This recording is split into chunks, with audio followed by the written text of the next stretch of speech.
2024 সালে বাংলাদেশে ঘটে গেল এ যাবৎকালের সবচেয়ে বড় গণ অভ্যুত্থান।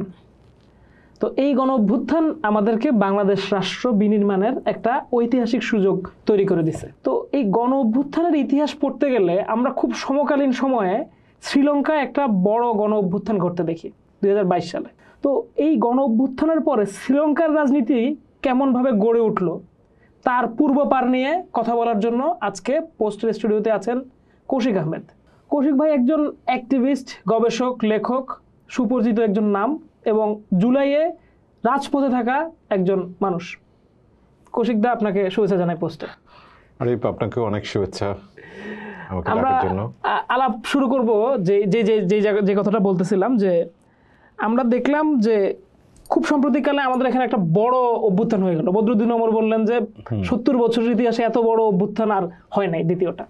তো এই অভ্যুত্থানের কালে দাঁড়াইয়া যখন বিনির্মাণের কথা আসতেছে, সংস্কারের কথা আসতেছে, তখন আমরা আমাদের প্রতিবেশী দেশগুলোর ভিতরেই দেখছি যে খুব সাম্প্রতিক সময় শ্রীলঙ্কাতে একটা বড় গণ অভ্যুত্থান ঘটে গেল। তো শ্রীলঙ্কার গণ অভ্যুত্থান আর বাংলাদেশের গণ অভ্যুত্থানকে পাশাপাশি রাখলে কি দেখতে পাই? প্রথমে হচ্ছে আমরা যদি দেখি শ্রীলঙ্কার যে গণ অভ্যুত্থানটা সেটা 2022-এ হয়েছে, মানে বাংলাদেশের গণ অভ্যুত্থানের প্রায় 3 বছর একটু কম সময় আগে হয়েছে। এখানে 5ই আগস্ট, এখানে নভেম্বর মাসে 2022-এর ওই গণ অভ্যুত্থান আমাদের যেহেতু আগে ঘটেছে, সুতরাং আমাদের সামনে একটা গণ অভ্যুত্থানের একটা চিত্র, ইমেজারি কিন্তু আমাদের সামনে ছিল। আমরা তখন যদি সোশ্যাল মিডিয়াতে ফলো করেন, আপনি দেখবেন যে অনেকেই তখন বলছিল যে বাংলাদেশের পরিণতি এরকম হবে। এবং বাংলাদেশে যখন গণ অভ্যুত্থানটা হয়, সেই গণ অভ্যুত্থানের যে আইকনিক ইমেজ যেটা তৈরি হয়, সেটা বোধ হয় কোনো না কোনোভাবে ইনফ্লুয়েসড হয়েছে যে শ্রীলঙ্কার ওই যে ইমেজটাকে পুনর্নির্মাণ করা। এবং অনেকেই কিন্তু সেই জন্য প্রাইম মিনিস্টার অফিসের যে উপরে সাদে গিয়ে মানুষজন উঠেছে, অর্থাৎ বোঝানোর জন্য যে এটা শ্রীলঙ্কার মতো একটা ঘটেছে। কিন্তু আমাদের আগের ওইটা থেকে আমরা যতটুকু অনুপ্রাণিত হই বা ইনফ্লুয়েন্স আমাদের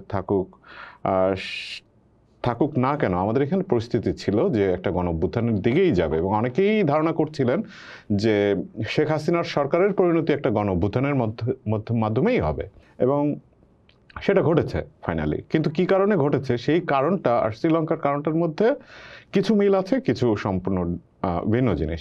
যেমন শ্রীলঙ্কার বড় পার্থক্যের যে জায়গাটা, শ্রীলঙ্কাতে প্রাতিষ্ঠানিক গণতন্ত্র ছিল, নির্বাচিত সরকার ছিল। কিন্তু আমাদের এখানে আমরা দেখছি যে লাস্ট 3টা নির্বাচন ঠিক মতো হয়নি। ওইখানে অর্থনৈতিক একটা সংকটে পড়ার পরে হচ্ছে আন্দোলন শুরু হয়, যেখানে আমরা দেখি যে রিজার্ভের পরিমাণ তাদের অনেক কমে গেছে। বাংলাদেশে কিন্তু রিজার্ভ কমতির দিকে ছিল, কিন্তু সেটা ইমিডিয়েট কারণ না এই গণ অভ্যুত্থানের পেছনে। কিন্তু করাপশন একটা অন্যতম কারণ, যেটা শ্রীলঙ্কার ক্ষেত্রেও ছিল।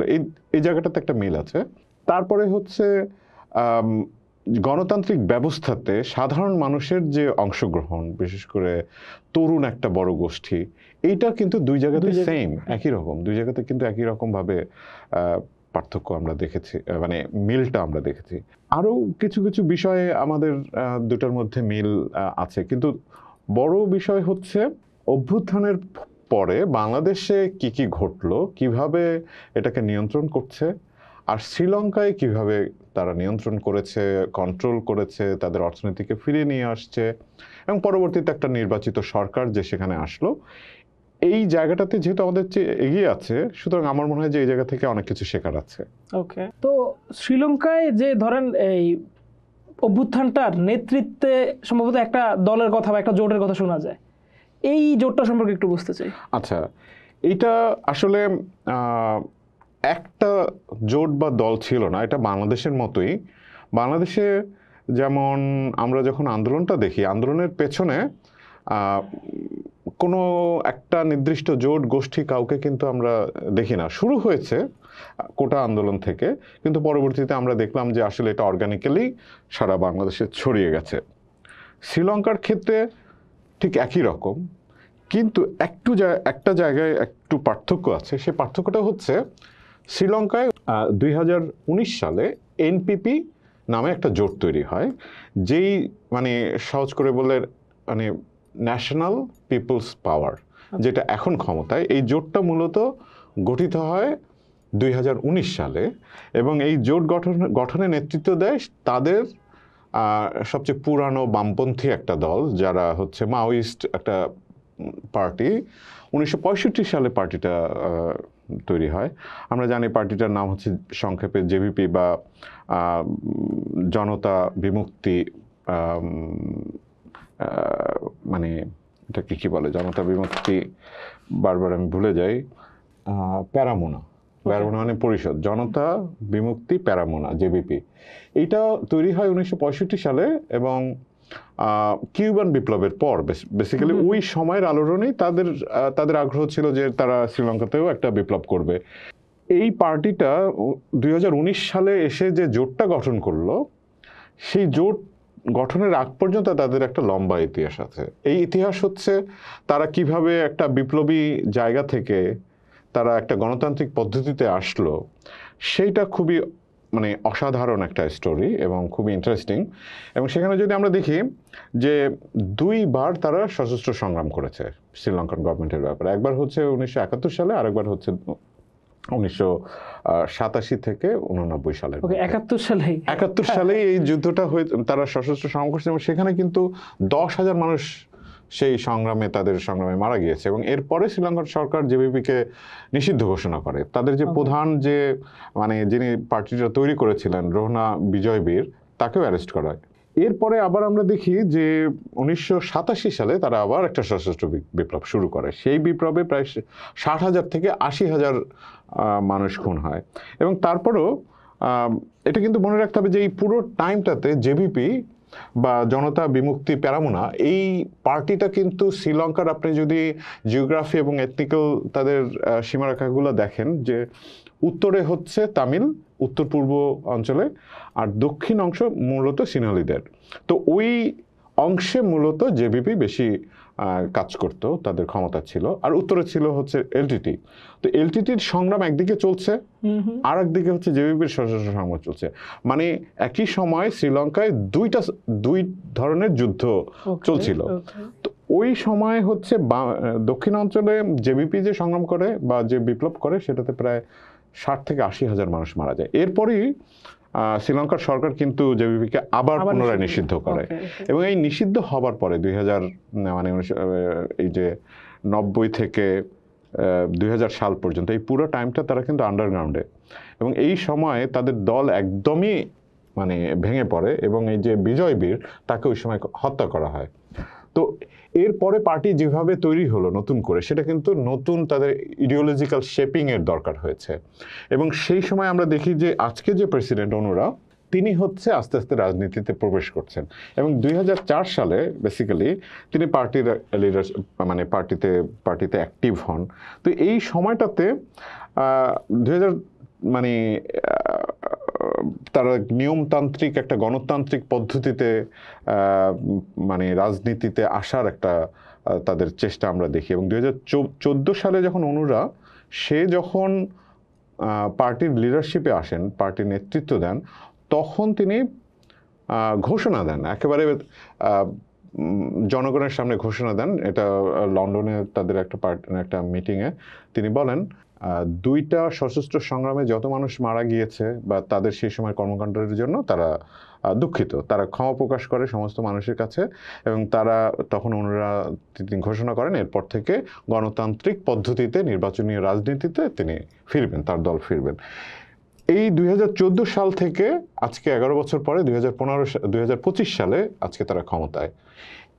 এবং এই পুরো সময়টাতে তারা যে সমস্ত আন্দোলন সংগ্রাম করেছে, তার মধ্যে মূল ফোকাস ছিল কিন্তু দুর্নীতি বিরোধী আন্দোলন। আচ্ছা।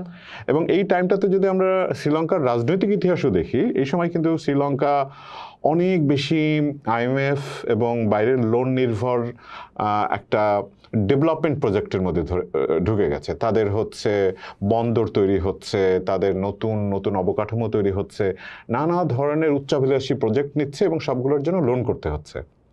এবং এই লোনের কিস্তি শোধ করা এবং একই সাথে এই যে লোনকৃত টাকায়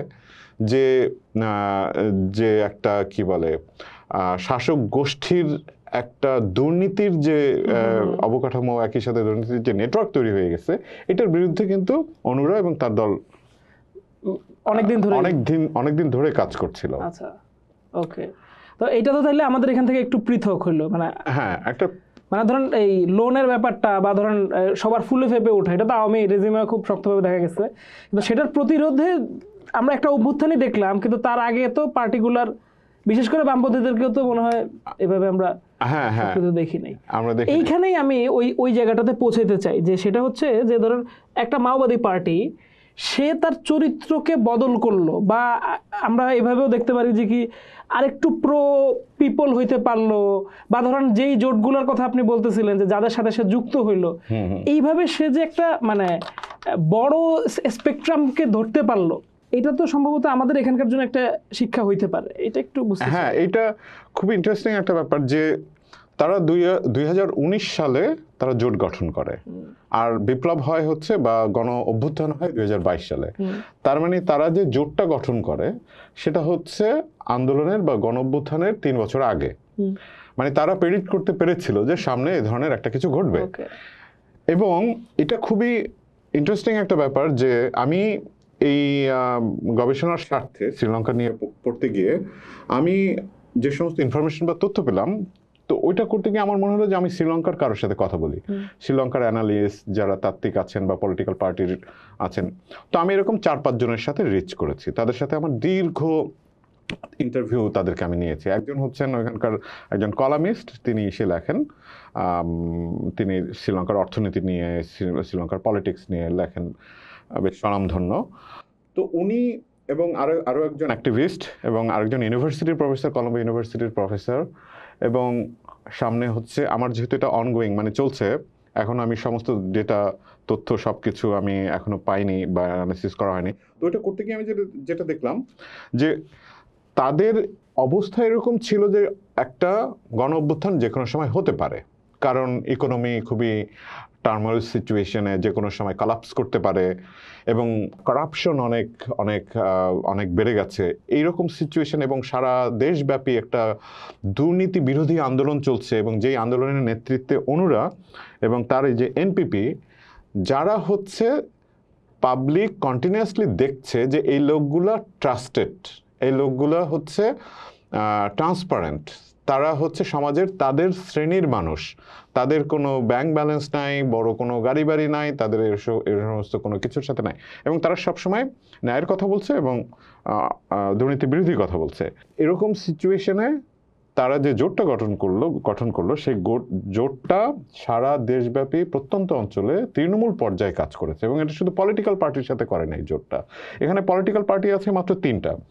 একটা হচ্ছে এই যে জেভিপি, আর একটা আছে হলো গিয়ে শ্রীলঙ্কান কমিউনিস্ট পার্টি বা অল্টারনেটিভ গ্রুপ আলাদা, তাদের একটা আরেকটা হচ্ছে ইউনাইটেড লেফট পাওয়ার। এই 3টা হচ্ছে পলিটিক্যাল পার্টি।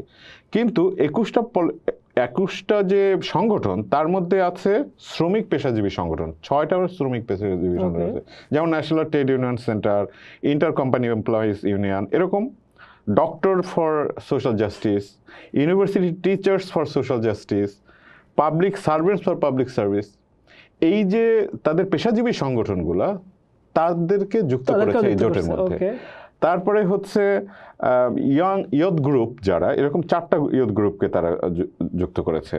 নারী সংগঠন যুক্ত করেছে তারা 2টা, একেবারে পুরোপুরি যারা ফেমিনিস্ট আলো, এবং 5টা তারা 6টা হচ্ছে ধর্মীয় সংগঠন বা সামাজিক সংগঠনকে নাগরিক সমাজ সংগঠনকে জড়ো করেছে।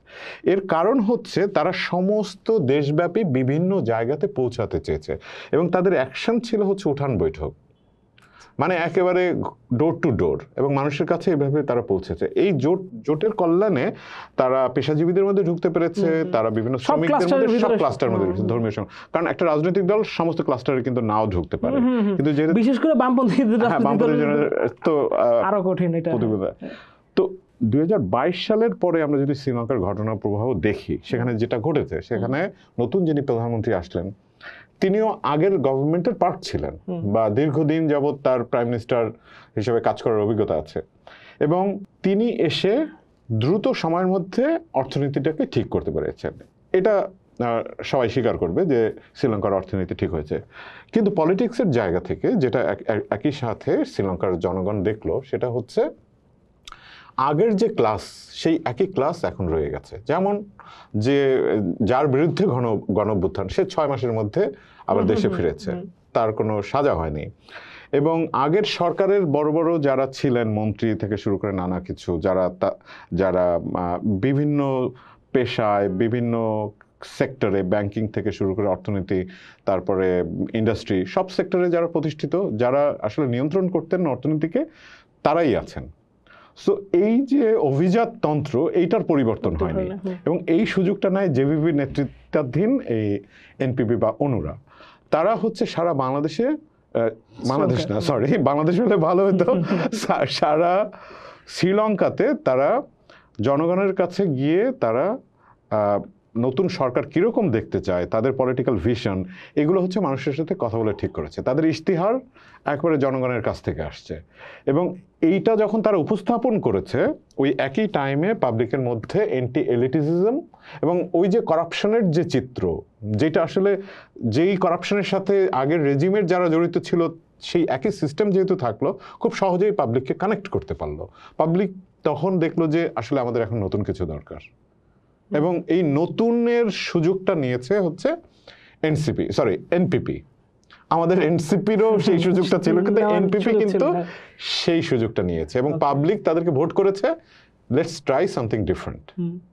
যারা হচ্ছে এখন পর্যন্ত কোনো ক্ষমতায় ছিল না, কিন্তু অন্যরা সবাইকে টেস্ট করা হয়ে গেছে, সবাই দুর্নীতি করে, সবাই হচ্ছে অভিজাত শ্রেণীর, কিন্তু এরা যেহেতু তাদের সেই ট্র্যাক রেকর্ড নাই, সুতরাং পাবলিক একটা চান্স দিয়েছে।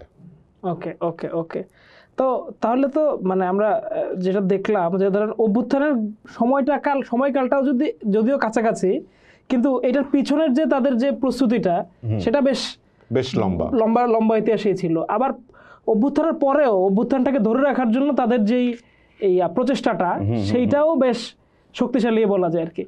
এইখানে আমি একটু তাত্ত্বিকভাবে ওই জায়গাটা বুঝতে চাই। এই যে ধরেন তার মতের বাইরের বিভিন্ন গ্রুপের সাথে যে কোয়ালিশন করা, আপনি যেরকম বলতেছিলেন যে মানে আমাদের সাথে এই ধরেন আলাপের আগেই যে সে যে একটা বামপন্থী পার্টি, এইটাই সে ভুলে যাচ্ছে, এইটাকে সে কিভাবে করলো, যেটা ধরেন আমাদের এখানে একটা ভালো শিক্ষা হইতে পারে। আচ্ছা, এইটা খুবই ইন্টারেস্টিং একটা ব্যাপার। আমি বোঝার চেষ্টা করছিলাম যে আসলে মার্কসিজম বা মার্কসিস্ট একটা পলিটিক্যাল পার্টি, মাওয়িস্ট বা আমি বলছি যে আমাদের সমাজতান্ত্রিক একটা পলিটিক্যাল পার্টি, লেফট পলিটিক্যাল পার্টির জায়গা থেকে আসলে তারা কোন জায়গা থেকে তাদের কোনো শিফট হলো কিনা। যেমন আমি যাকে ইন্টারভিউ করছি তারা কিন্তু সবাই বলছে যে তাদের যে অর্থনৈতিক যে এজেন্ডা, সেখানে কিন্তু কোনো সমাজতান্ত্রিক কিছু দেখা যাচ্ছে না। যেমন হচ্ছে যে তারা IMF এর সাথে যে চুক্তিগুলো ছিল সেগুলো থেকে সরে আসে নাই, IMF এর সাথে তারা সুসম্পর্কে গিয়েছে। তারপরে হচ্ছে ক্ষমতায় যাওয়ার পরেই, এনপিপি ক্ষমতায় যাওয়ার পরেই তাদের সিভিল সার্ভিস সরকারি কর্মকর্তাদের স্যালারি রেইজ করেছে, যেটা আসলে সেই মানে আমাদের গভর্নেন্স সিস্টেমটাকে যে চিরপরিচিত যে রূপটা, সেটাকেই কিন্তু আমরা দেখি যে সেটাকে আরো এম্পাওয়ার করা, যেটা দিয়ে তাদেরকে মনে হয় যেন আরো একটু তাদের সমর্থন পাওয়ার চেষ্টা করা। বাংলাদেশেও এই কাজটা হয়েছে। সো এই সমস্ত জায়গা থেকে তাদের অ্যানালিস্টরা এবং যারা পার্টিকে সাপোর্ট করেন বা বাইরে থেকে দেখেন, তারা তাদের এই চরিত্রের মধ্যে ঠিক ক্যাপিটালিস্ট অ্যান্টি ক্যাপিটালিস্ট যে ভূমিকা, সেটা কিন্তু তারা দেখেন না। কিন্তু অ্যাট দ্য সেম টাইম আমরা যদি তাদের এই লাস্ট বাজেটে যদি দেখি যে স্বাস্থ্য এবং শিক্ষা, এই দুইটা সেক্টরে তাদের কিন্তু এই বরাদ্দের পরিমাণ আগের যে কোনো সময়ের চেয়ে অনেক বেশি। অন্যান্য যে সমস্ত ইস্যুসগুলো আমরা যদি দেখি, যে অ্যান্টি প্যাট্রিয়ার্কাল যে জায়গাটা, সেই জায়গা থেকে শ্রীলঙ্কার ইতিহাসের সবচেয়ে বেশি সংখ্যক নারী এমপি এবার নির্বাচিত হয়েছে, যেটা হচ্ছে 23টা, এর আগে ছিল হচ্ছে 13। আমি একটু ডেটা আমার ভুল হতে পারে, মানে এরকম এরকম একটা হয়েছে, যেটা হচ্ছে অনেক বেশি। এবং গ্রাসরুট লেভেল থেকে শুরু করে নেতৃত্বের সমস্ত পর্যায়ে তারা নারীকে সমানভাবে লিডারশিপের নিয়ে আসার জন্য তারা চেষ্টা করছে এবং সেটা কিন্তু একবার খুব ভিজিবল ওখানে যদি দেখা যায়। এবং তাদের ইতিহাসে এই সর্বপ্রথম একজন আমরা যদি বলি দৃষ্টি প্রতিবন্ধী অথবা যিনি দেখতে পারেন না, এরকম একজন মানুষ হলো গিয়ে এবার পার্লামেন্টে আছে, যে নির্বাচিত হয়ে এসেছে। সো তার কারণে শ্রীলঙ্কার পার্লামেন্টে ওই যে ব্রেইল পদ্ধতিটা চালু করা হয়েছে। সো এই সমস্ত জিনিসগুলো কিন্তু যারা সমাজে একদম প্রান্তিক জনগোষ্ঠী, যারা সাধারণত যাদের অধিকারের প্রশ্নে সংখ্যাগরিষ্ঠ মানুষের থেকে তারা পিছিয়ে থাকে, যাদেরকে দেখা হয় না, সেই জায়গাগুলো কিন্তু এখানে তারা অ্যাড্রেস করেছে। সবচেয়ে বড় কথা হচ্ছে উত্তরাঞ্চলের যে তামিল অধ্যুষিত অঞ্চলগুলো, সে সমস্ত জায়গায় তামিল মানে মেইন স্ট্রিম পলিটিক্যাল পার্টি বা প্রধান পলিটিক্যাল পার্টিরা কখনোই বেশি কিন্তু সেখানে ভোট পায়নি। এনপিপি একমাত্র ব্যতিক্রম। এনপিপি সেই তামিল অধ্যুষিত অঞ্চলেও ইতিহাসে সবচেয়ে বেশি পরিমাণ ভোট পেয়েছে। সো এখন তাত্ত্বিকভাবে আমরা যদি বলি যে আসলে নিউ লিবারেল যে ইকোনমি, সেটার পুরোপুরি চিত্র সেখানে দেখা যাচ্ছে, কিন্তু অ্যাট দ্য সেম টাইম মানে নিউ কাইন্ড অফ থিওরি হয়তো তারা চর্চা করছেন, যেখানে ক্যাপিটালিজমকে যেভাবে তারা দেখছেন, আমরা জানি যে ক্যাপিটালিস্ট একটা সোসাইটিতে ক্যাপিটালিস্ট পুরোপুরি বিকশিত হওয়ার পরে তারপর আসলে গণতান্ত্রিক চর্চা বা বিভিন্ন ইন্ডিভিজুয়ালিস্টিক এই যে তত্ত্বগুলো আছে, সেই জায়গা থেকে আমরা শিফট দেখছি। আচ্ছা, একেবারে পরিষ্কারভাবেই দেখা যাচ্ছে যে একটা সমাজতান্ত্রিক দল, কিন্তু তারা আসলে যে সমস্ত কাজ করছে বা যে ধরনের আইডিয়া করছে, সেটা সাধারণত একটা সংগ্রামী দলের ক্ষেত্রে সাধারণত দেখা যাওয়ার কথা না। তো এই ক্ষেত্রে আমার মনে হলো যে তারা হয়তো, আমি জানি না, তারা হয়তো ভাবছে যে দিস ইজ ক্যাপিটালিজম। মানে সাধারণত পোস্ট কলোনিয়াল কান্ট্রিগুলোতে যে ধরনের ক্যাপিটালিজমকে আমরা দেখি আর নন পোস্ট কলোনিয়াল কান্ট্রিগুলোর ক্যাপিটালিজম, দুইটা তো দুই ধরনের হবে। এই থিওরিগুলো তো লেটেস্ট না, মানে একটা ধরেন আমরা আমরা আমরা পুরাতন বামপন্থী টেক্সটগুলোতে এইভাবেই হয়, কিন্তু এখন নতুন কলোনিয়াল মানে ধরেন ঔপনিবেশিক সময়ে আমরা যে কালচারটা নিয়ে এসেছি, যে ক্যাপিটালিজম আমরা এখন করছি, সেটা আর কোথায় বিকশিত হবে? সেই বিকশিত হবার যে সমস্ত মেকানিজমটা দরকার, সেটা কবে হবে? সেই জায়গা থেকে আমার মনে হয় যে আমরা যেরকম ভাবছিলাম যে হয়তো আমাদেরকে এটাই হয়তো ধরে নিতে হবে যে দিস ইজ ক্যাপিটালিজম, এবং এটা যে ধরনের শ্রেণী তৈরি করছে তাদেরকে নিয়েই ভাবতে হবে। যেমন লেবার শ্রেণী, আমরা একটা আলোচনায় যে অরূপ রাহি বলছিলেন, তিনি খুব তাত্ত্বিক জায়গা থেকে এই বিষয়গুলো তুলে আনছিলেন যে আমরা তো নন লেবার একটা বড় শ্রেণী দেখছি, যাদের আইডেন্টিটি হচ্ছে বড় একটা কনসার্ন। তো এদেরকে আমরা কিভাবে অ্যাড্রেস করব? সেই পলিটিক্সটা কি হবে? তারা কি সবসময় ক্ষমতার কাঠামোতে এরকমভাবে বলবে যে আমি আসলে এই আইডেন্টিটির কাজে আমার সব রাইট? সেই জায়গাটা তো বলছে, আমরা যদি সেই পলিটিক্সটা না করি সমাজতান্ত্রিক জায়গা থেকে, তাহলে আসলে প্রত্যেকের পরিচয় নিয়ে যুদ্ধে নেমে যাবে, এবং সেটা কিন্তু বাংলাদেশে এখন হচ্ছে। হ্যাঁ, এইখানেই আমি এই জায়গাটাতে আসতে যাচ্ছিলাম যে আপনি একটু আগে যে কথাটা বলতেছিলেন না, যে রিকনসিলিয়েশনের ব্যাপারটা, যে এই পার্টিটা যেরকম তার বিগত সময় 2 বার নিষিদ্ধ হইলো। আচ্ছা, ওই নিষিদ্ধ হওয়া নিশ্চয়ই সেই পার্টির নিশ্চয়ই খুব খুশি হয় না এটা নিয়ে, কিন্তু সে পরবর্তীতে তার রাজনীতির কারণেই হোক বা বৃহত্তর দেশের স্বার্থেই হোক, সে কিন্তু এটা অ্যাকসেপ্ট করছে যে ঘটনাটা ঘটছে সেটা আমরা অ্যাকনোলেজ করব। বাংলাদেশে 2টা রাজনৈতিক পরিপ্রেক্ষিতে আমরা কিন্তু এই ঘটনাটা দেখি, যে ধরেন জামাত ইস্যুতে আমরা এই রিকনসিলিয়েশন প্রবলেম দেখি, আবার ধরেন পোস্ট আফটার শাহবাগ শাপলা বাহিনীর ভিতরেও এই যে ক্ষমা চাওয়া, 5ই মে, ব্লগার কিলিং, এগুলোর ক্ষেত্রেও একটা ধরনের একটা রিজিড পজিশন আছে, যেটার অচলায়তন না ভাঙার কারণে আমাদের পক্ষগুলা কিন্তু নিজেদের মধ্যে সূক্ষ্ম বিভেদ রেখাটা নিয়েই। একদমই আসলে এটা খুবই ইন্টারেস্টিং। আসলে কার জন্য পলিটিক্স? মানে পলিটিক্সটা হচ্ছে পাবলিকের জন্য, যারা আসলে বঞ্চিত, যারা হচ্ছে সমস্ত মানে রাষ্ট্রীয় সুযোগ সুবিধা যারা পায় না। এটা হইতে পারে এমপ্লয়মেন্টের জায়গা থেকে, তার যে অর্থনৈতিক অবস্থা, শিক্ষা, স্বাস্থ্য, তো সেই জায়গাটাতে যারা কাজ করবে তারাই আসলে সাপোর্টটা পাবে। কিন্তু আমাদের পলিটিক্যাল পার্টিগুলোর যে জায়গা থেকে কাজ শুরু করে, সেটা প্রথমে হলো বিভেদটা তৈরি করে, যে এই বিভেদটার জায়গাটাই আমি দেখলাম যে এনপিপির জায়গায় পুরোপুরি অ্যাবসেন্ট। এনপিপি এই ধরনের রেটরিকের মধ্যেই যায়নি, তারা হচ্ছে সাধারণ মানুষের সাথে মিশে গেছে, সাধারণ মানুষের ডোরে গেছে, এবং সেখানে গিয়ে তারা জিজ্ঞেস করছে হোয়াটস ইউর প্রবলেম। উঠান বৈঠক করেছে, ওয়ার্কশপ করেছে, বিভিন্ন বয়স গোষ্ঠীর সাথে তারা আলাদা আলাদা মেকানিজমে তারা কাজ করেছে, এবং এইখান থেকে যে ইশতেহারটা তারা তৈরি করে তারা বুঝতে পেরেছে আসলে এখানে আমার নিডটা কি। এখন এই নিড থেকে বাস্তবায়নের জন্য যে ধরনের ম্যানেজমেন্ট তাদের দরকার, যেখানে দরকার হচ্ছে প্রকৌশলী, যেখানে ইঞ্জিনিয়ারিং দরকার, বিশেষজ্ঞ দরকার, সেই লোকগুলোকে তারা নিয়ে আসছে। হেলথ থেকে শুরু করে এডুকেশন সব জায়গাতেই তারা এইভাবে তাদের দক্ষ বাহিনী গড়ে তুলছে। এখন আমি যদি আমাদের দেশের যে পলিটিক্যাল সিচুয়েশন, পলিটিক্যাল বিভিন্ন পক্ষগুলো যেভাবে ভাবছে, সেই পলিটিক্যাল পক্ষর ভাবনাই হচ্ছে যে আমি হচ্ছে আমার যে পলিটিক্যাল দর্শন, সেই দর্শনটা নিয়ে আসলে একটা পার্টি তৈরি করব, এবং আমার দর্শনের অনুগামী যে সমস্ত মানুষজন আছে তারা আমাকে ভোট দেবে। তাদের কাছে যাবার দরকার নেই, তাদের কথা শোনা দরকার নেই। সে ধরেই নিয়েছে যে বিএনপি ধরে নেয় তার 40% মানুষ আছে, তার তো তাদের কাছে পৌঁছানোর দরকার নেই, তার কাছে তাদের লক্ষ্য এজেন্ডা নিয়ে যাওয়ার দরকার নেই। তারা যে দয়া করে যে এজেন্ডাটা দেয় সেটা আসলে অন্যদেরকে বোঝানোর জন্য, তার পার্টির লোকজনদেরকে না। ঠিক আওয়ামী লীগের ক্ষেত্রেও একই অবস্থা। এবং নতুন যে পলিটিক্যাল পার্টি যেটা তৈরি হলো, যেমন আমি জামাতের কথাটা বাদ দিয়ে গেলাম, জামাতের তো সেরকম, তার তো ভোট ব্যাংক আছে, তার তো নতুন লক্ষ্য নিয়ে, এবং তারা সবাই জানে যে জামাত ক্ষমতা গেলে কি করবে। কাজেই পাবলিকের সাথে কিন্তু কেউ কানেক্ট করা, সর্ব ধরনের মানুষের সাথে কানেক্ট করার চেষ্টা করে না। নতুন পলিটিক্যাল পার্টি সেও ঠিক একই জিনিস ভেবেছে, এনসিপি, যে তার হচ্ছে একটা ভোট ব্যাংক আছে এবং তার মানুষের কাছে যাওয়ার দরকার নাই। সে ভাবছে যে সে যদি নির্বাচনে দাঁড়ায়, এই যে লিবারেল, মধ্যবিত্ত, আরবান, ইয়াং, জেনজি ক্লাস, এরা তাদেরকে ভোট দেবে।